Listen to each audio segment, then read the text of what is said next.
Selamlar arkadaşlar, ben Ogi Özkan. Türkiye'den yurt dışına ihracat yapmaya hazır mısınız? Hem de sıfırdan başlayarak sıfır sermaye ile. Bildiğiniz gibi ben 2018 yılından beri e-ticaretle uğraşıyorum. Hem Türkiye'de hem yurt dışında, Amerika'da, Almanya'da, başka yerlerde e-ticarette bulundum. E-ticarette çok büyük stoklarım da oldu. Dropshipping gibi işler de yaptım. Epey bir tecrübeye sahibim. Bugün size bu tecrübelerimden bir tanesini aktaracağım. Ama bugünün özelliği daha çok Etsy'ye odaklanacağız. Bunun da sebebi tamamen sıfır sermaye ile satış yapmak. Gerçekten hiç stok maliyetiniz olmadan, hiçbir yatırım yapmadan, zamanınızı sadece tabii ki yatırarak bu işe başlayabilirsiniz. Bugün Türkiye'den yurt dışına gidecek 4 tane net ürün sıralayacağım. Hatta beraber Etsy'ye gireceğiz. Tek tek bu ürünlerin size neden Türkiye'den daha çok satılabileceğini anlatacağım. Hatta vereceğim son maddede son ürün sadece ama sadece Türkiye'den satılabilir ve epey de satılan bir ürün. Bu videoyu kimler izlemeli? Öncelikle döviz geliri elde etmek isteyen insanlar izlemeli. Ekstra gelir elde etmek isteyen insanlar izlemeli. Tabii ki bu işi full time de yapabilirsiniz. Part time de başlayabilirsiniz. Tamamen size kalmış. Bir de Türkiye'nin içinde yaşıyor olmanız sizin yararınıza olacaktır. İşleri daha iyi takip edebilmek için. Çünkü bu konseptimizde, bu stratejimizde Türkiye'de yaşıyor olmak size yarıyor açıkçası. Peki neden Türkiye? Çünkü anlatacağım ürünlerin hepsi en iyi Türkiye'de üretiliyor. Türkiye'den satılıyor. Etsy üzerinde de satıcıların zaten çoğu Türkiye'den ürünlerini satıyorlar. Peki neden Etsy? Çünkü sıfır sermaye, sıfır stok yapacaksınız, sıfır maliyet yapacaksınız. Örneğin Amazon'da satıyor olsaydınız rekabet edebilmek için özellikle Türkiye'den Amazon FBA sistemine girmeniz gerekirdi. Amazon'un deposuna mal göndermeniz gerekirdi. Mal göndermek için mal ürettirmeniz lazım. Stok yapmanız lazım. Bunun için de size sermaye lazım. Ama Etsy'de işler tam olarak böyle işlemiyor. Sıfır sermaye ile Etsy'den satış yapabiliyoruz. Bunun sisteminde az sonra zaten anlayacaksınız. Son olarak şunu da söylemek istiyorum. Paylaşacağım 4. ürün Türkiye'den başka hiçbir yerde ama hiçbir yerde hiçbir şekilde satılamaz. Bunun sebebini de size özel olarak söyleyeceğim. Hadi o zaman başlayalım. Neden Etsy olduğuna bir daha bakalım. Rekabet az. Bahsedeceğim ürünlerde Çinliler bize salça olamaz. Bizi aşağı doğru çekemez. Ürünlerin hepsi Türkiye'de üretiliyor. Ve de en güzeli stok maliyetiniz yok.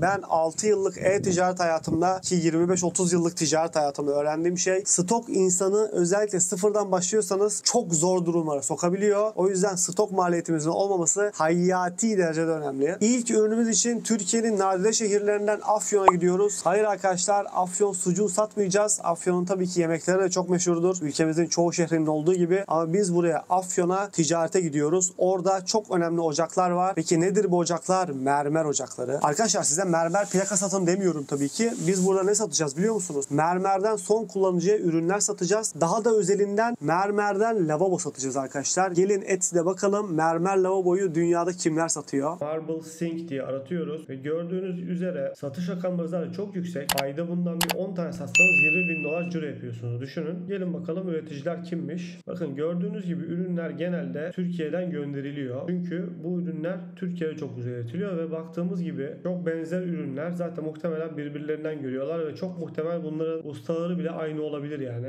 Bakın Kalakatta Viola diye satıyorlar. Kalakatta bayağı ünlü bir mermerdir. Hepsi genelde ships from Turkey. Yani bu kesinlikle yapılabilecek bir iş. Burada bir tek navlun fiyatları biraz yüksek çıkabilir. Buna iyi bakmak lazım. Yani bunları işte FedEx'le ve vesaireyle değil de palet şeklinde göndermek lazım. Hani belki ilk aşamada sadece Avrupa'ya gönderilebilir ama tertemiz bir ürün. Bakın şu Marble Stone Workshop hep karşıma çıkıyor. Bakalım. Bakın Afyonkarahisar gayet de güzel ürünleri var. Yani tanımıyorum firmayı. Umarım işleri çok iyidir. Biraz satışlarına bakalım. Evet, 113 review olan bir yer. Demek ki ciddi satışları var. Bakın H&M Marble diye bir yer yine Türkiye'den. 45 review var. Fena değil ürün. Güzel yani.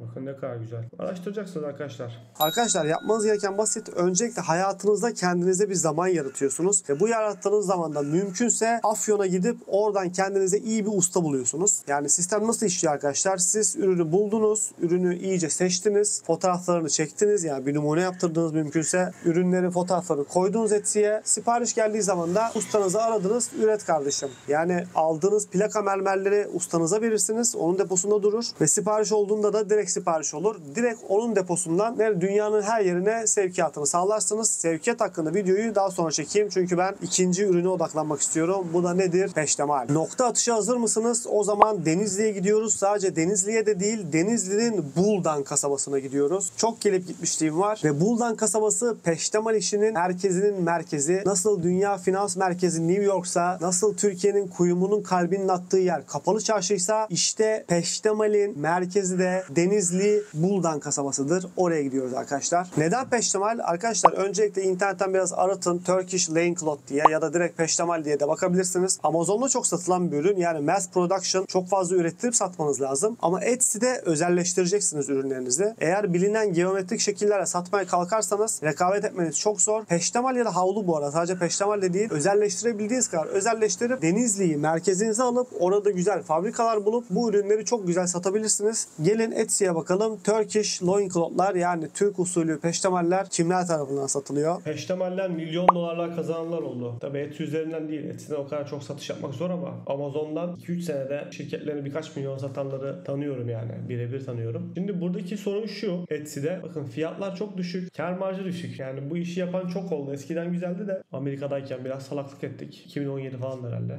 Ya burada tarz yapmak önemli. Bak bu adamın ürünlerini beğendim mesela. Rengarenk. 40 dolardan satıyor. Hand towel, beach towel, peştemal, bright towel.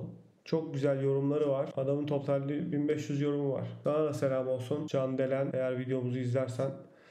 Ya bu tarz ürünler Türkiye'den satılır. Başka ülkede olsaydık ne bileyim Amerika'da bir yerde bu ürüne girin demezdim yani ama Türkiye'de bu. Bizim ihraç ettiğimiz tekstil yani anlatabiliyor muyum ki havlu, peştemal, kimono bunlar satar ve egzotik geliyor. Amerikalıya egzotik geliyor bu ürünler ve bunlar böyle nasıl satar biliyor musunuz? Bunlar binlerce milyonlarca satar. Yani bu para basma makinesine döndürür işi. Bak diğerleri yapmaz. Diğer önerilerim böyle bir ürün yaptırmaz ama bu yaptırır. Öyle güzel bir ürün bu. Ben baş koydum derseniz bu işe kesinlikle başarıya doğru ilerleyeceksiniz. Evet arkadaşlar biraz araştırın. Satmanız gereken ürünü bulacaksınız. Bu kadar basit bu işler. Araştırmakla alakalı, işin içinde olmakla alakalı ve tabii ki pes etmemekle alakalı. Yine Anadolu'dan bir şehre gidiyoruz. Bu şehrin ismi de Gaziantep. Ben de zaten yakında yine ticari bir faaliyet dolayısıyla Antep'e gideceğim. Ama amacımız ne biliyor musunuz? Baklava yemek değil. Tabii ki gidin baklavanızı da yiyin. Ama asıl amacımız Gaziantep'in Bakırcılar Çarşısı. Neden? Çünkü Bakırcılar Çarşısı'nda arkadaşlar çok güzel el işi bakır üretiliyor ve bakırdan ürünler Etsy'de çok güzel satılabilir.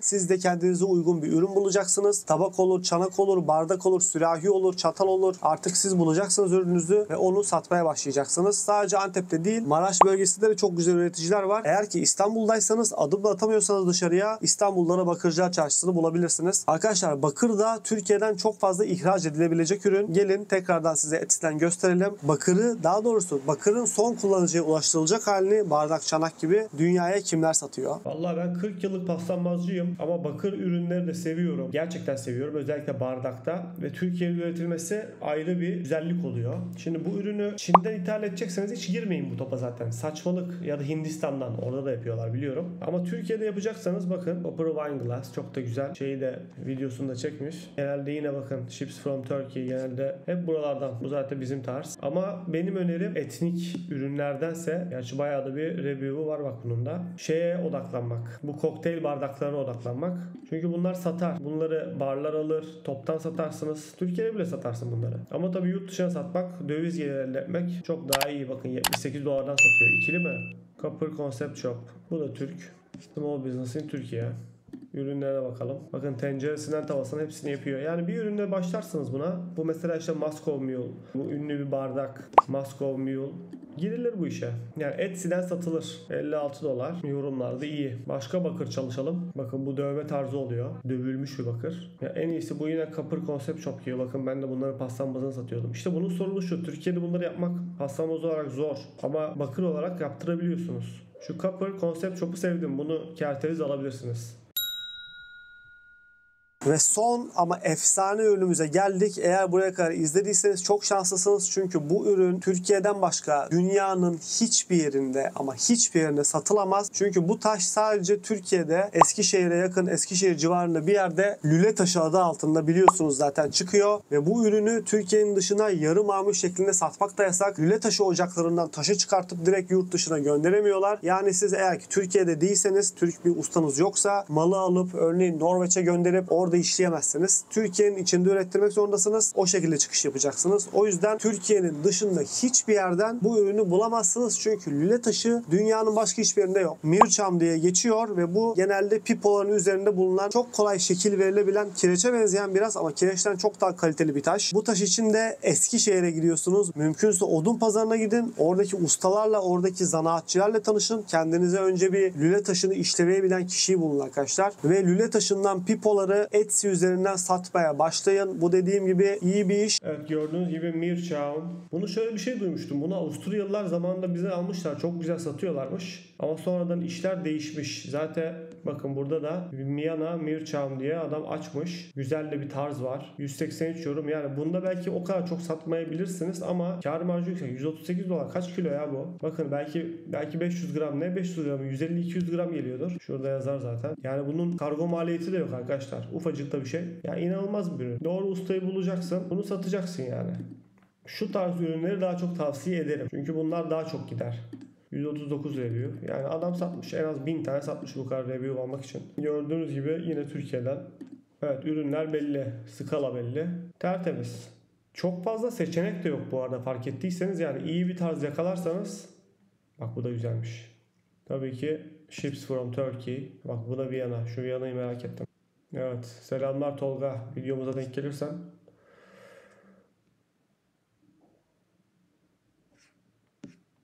Güzel çalışmalar yapmış.